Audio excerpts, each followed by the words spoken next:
Breaking news, ladies and gentlemen. USCIS released the guidance for school that can actually, the SEVP policy guidance number 1512-10, secondary postgraduate year programs.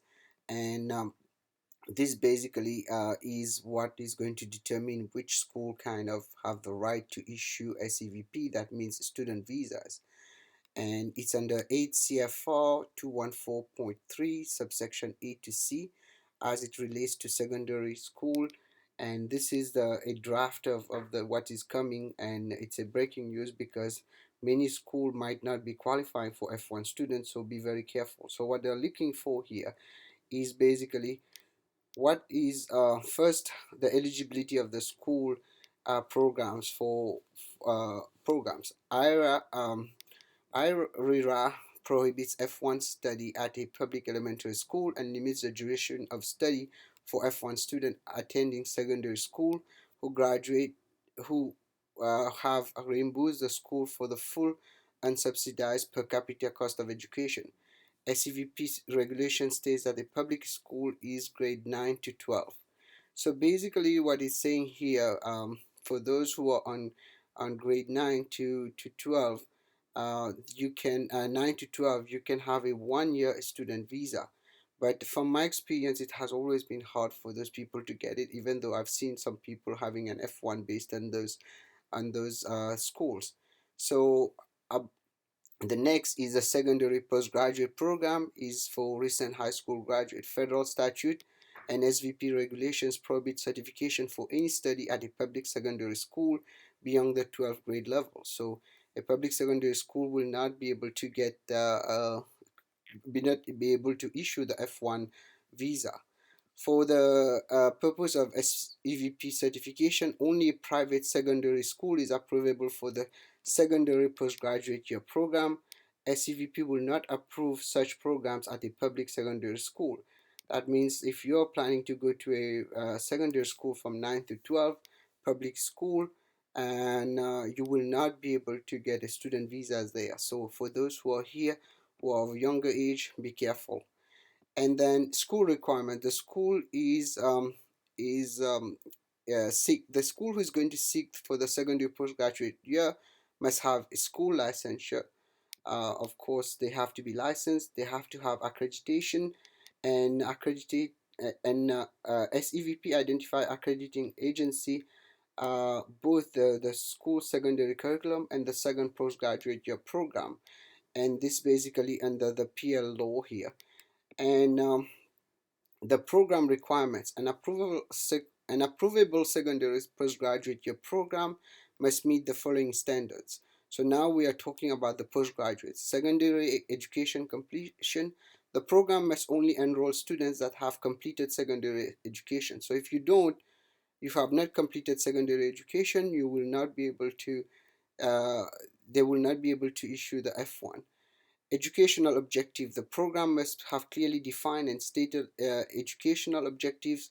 Program coursework must align with meeting these objectives. And normal academic progress. Students must make normal academic progress towards the educational objective.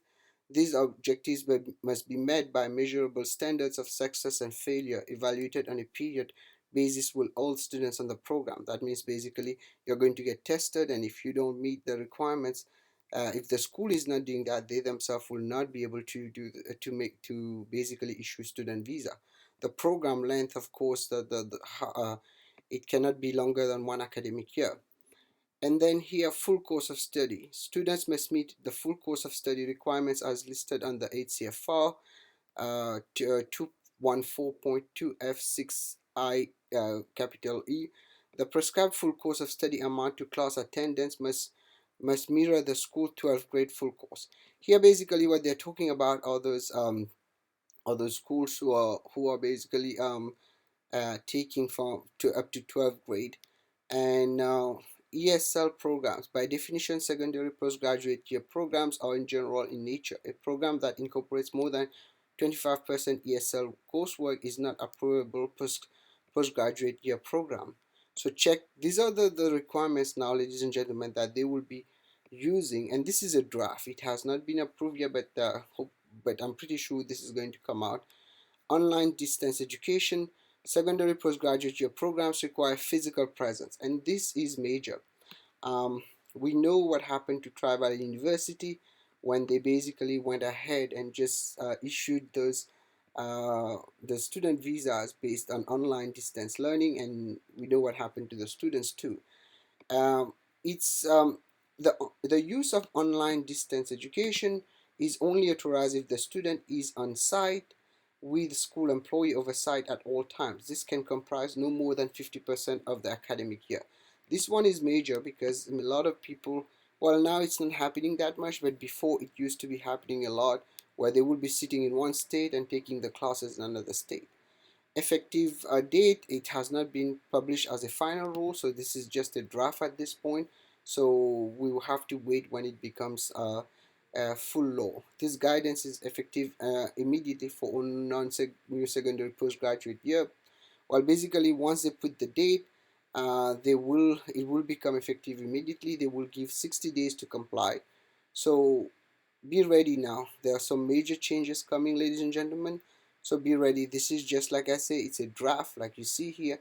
It's a draft and it's not final, but this is a guidance for secondary postgraduate your program. So please keep in touch, and if you like the video, please click on like, and also please subscribe to our channel to get updates on student visas, H4, H1B. This is Attorney Shaparali signing off. Anything I told you today is for educational purposes only. You should not act or refrain to act solely on the information provided. You should contact an attorney if you have any questions. The number to call 510-742-5887, and you can visit our website at piralilaw.com or attorneyonair.com. Thank you, and I'll be back for another video.